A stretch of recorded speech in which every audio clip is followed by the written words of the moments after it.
NewsHour, I'm Lisa Desjardins.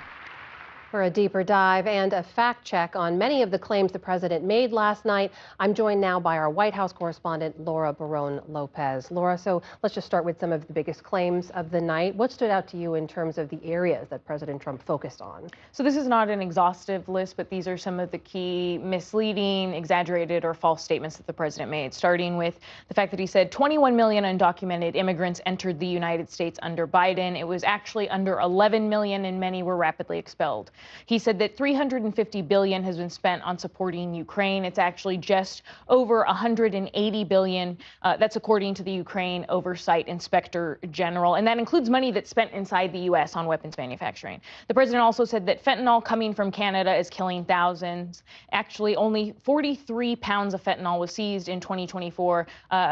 43 pounds of the fentanyl that was seized came from Canada, so about 0.2% of the total amount. And then lastly, the president said that millions are being spent on, quote, making mice transgender. That claim is false. That last one there, Laura, making mice transgender. What's the reality there? So again, the idea that scientists are making mice transgender is false. The kinds of research experiments that President Trump and the White House were pointing is basic scientific research.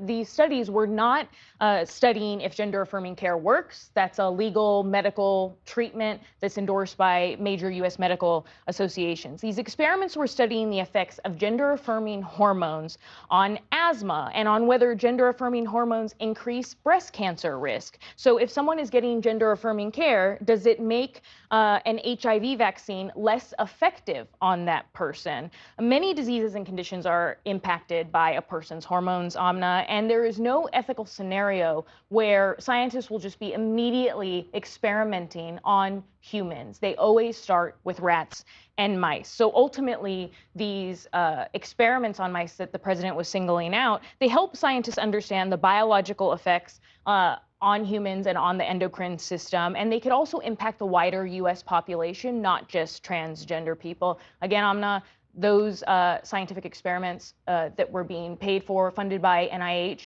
not fraud. So leading up to the speech, we heard from President Trump and from Elon Musk claiming millions of dead people had been receiving Social Security payments. We heard the president double down on that last night. What should we understand there? So the president spent a big chunk of his address repeating these false claims on Social Security. We're also identifying shocking levels of incompetence and probable fraud in the Social Security program for our seniors and that our seniors. 1.3 million people from ages 150 to 150 and over 130,000 people, according to the Social Security databases, are age 160 years old.